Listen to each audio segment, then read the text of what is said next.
Hello everyone, in today's video I'm going to be giving you my review of the Arknights Endfield beta after reaching around authority level 20. Let's get this out of the way right at the beginning of the video. I went in with the expectation that Endfield would just be another gacha game like Genshin and Wuthering Waves, but I soon found out that it wasn't. There are a lot of similarities, like having a gacha system and an energy system, but to me Endfield felt more like Xenoblade Chronicles X, Dragon's Dogma, and Dragon Age Inquisition. Having a party of 4 characters on the field at the same time completely changed the feel of the game for me, and in a good way. It wasn't just another copy-paste open-world gacha game of fighting while character swapping. In Endfield, you can still swap characters, but I often found myself mainly controlling one character the entire time. Unless, of course, a situation calls for me to swap characters, and I appreciate that they still allow you to do that. I love Genshin and WoW, as you can see from videos that I post, but Endfield is a nice change of pace from the usual open world gacha game that a lot of us are already used to playing. I will admit though, because I came in with Genshin and WoW expectations, the start of the game was kind of rough. At least from what I've experienced so far, you can't climb, you can't glide, you can't swim, you can't fly like in WoW, meaning you have to run around and find the route that gets you back up a steep hill. Not being able to do all those things really diminished world exploration for me, especially coming off of WoW 2.0 where exploration was so open and free. I felt like, oh man, this sucks. While playing Endfield, I really had to change my mindset. Think of it more like a single-player RPG game such as Dragon Age. That helped get me to enjoy the game so much more for what it is. There are puzzles in the game that require you to jump on platforms to get over other things like fences, so I completely understand why you can't climb and such, but I wish we could still maybe get even a tiny bit of wall climbing, at least while exploring the world.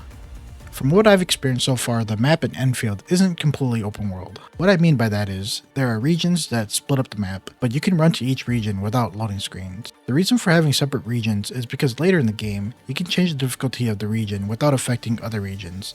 Kinda like how world level works in Genshin. It's similar, but the world level only affects that specific region. There are currently 5 different weapons in the game, which are Sword, Orbiters, Greatsword, Polearm, and Guns. There's also 5 different roles, or classes, that each character will be. These are Guard, Defender, Caster, Support, and Specialist. From my experience, most combat feels good and responsive. There are the usual skill and ultimate for each character, skill combos, elemental reactions, similar to Genshin, physical status effects such as knocking down enemies, enemy stagger bars, dodge mechanics, and so on. Combat is fairly simple in the outside, but it can get much more complex once you start comboing characters together. My biggest issue with combat is the dodge mechanic. Enemy attacks show an indicator when an attack can be dodged, but the window for dodging is really tight, and it can be punishing to many players. The iframe is also really short when you dodge an attack, so if there are 2 enemies attacking at different short intervals, you'll only dodge the first attack and get hit by the second attack. Some things that I hope they update with dodging is increasing the dodge window. Adding some sort of slow motion like dodging in WoW. It's a really good indicator that you dodge an attack. And possibly not using stamina while dodging successfully. You eventually get more stamina while going through the game, but you start off with only enough stamina for a total of 2 dodges. You also can't dodge midair, which hopefully they can add in the future as well. Even though I've reached authority level 20, I've only just begun learning the basics of the facility system. Overall, it's an interesting system that's very complicated early on. But don't give up on it, as it makes obtaining materials in the game so much easier. In a way, it makes life easier, and it's a major mechanic that sets Endfield apart from other games. I don't completely know the ins and outs of the gacha system, but for the most part, they seem pretty similar to other gacha games. You've got a limited character banner, a beginner character banner, limited weapon banners, and multiple permanent weapon banners. 80 pulls guarantees you a 6-star character, and 40 pulls guarantees you a 6-star weapon. There are different currencies used in the gacha system, depending on which banner you want to pull on. Character banners use Oral Barrel, I believe that's how you say it, and weapon banners use Arsenal tickets. Character banners only give characters, and weapon banners only give weapons.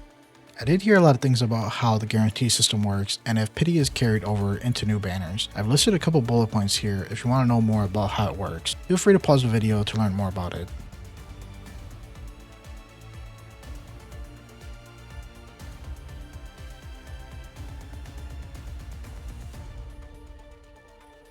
I also have an issue with how many weapon banners there are and how many different types of weapons there are in each banner. If you wanted a specific sword, for example, there could be 5 other 6-star weapons in the same banner. Unless you want the limited rate up weapon, you aren't guaranteed to get the weapon you actually want. It would be nice if they let us choose which weapon we wanted to get a rate up in the permanent weapon banners. Hopefully the devs can clear it up before the game officially launches. This is my first Arknights game, so I'm not too familiar with the story of previous games. I won't be going into the story of Endfield, so there won't be any spoilers, but so far the story is good enough to keep me interested. The characters, also known as operators, are also fairly unique. From the way each is designed to how they act towards one another, it makes me feel like you can really grow a connection to them. I played the game in English, and the voice acting so far has been pretty good. A character's voice can really help in creating detailed characters, from their backstory, what they've experienced, and how emotional they can get in certain situations. Although, I do wish the main character did have more voice lines throughout the game. Of the gacha games I've played, I still think Zenless Zone Zero's voiceovers are at the top. The soundtrack is also nice, and I think it matches well with the theme of the game. Overall, it was a rough start, but I'm finding that the more I play Endfield, the more I'm enjoying the game. And with just about every game, Endfield can still use improvements. Here's a list of some of the things not mentioned in the video that I'd like to see in the game. Feel free to pause the video if you want to read through my notes. And yeah, I'd like to see what you guys think about Arknights Endfield in the comments below. Thanks for watching, and I'll see y'all in the next video.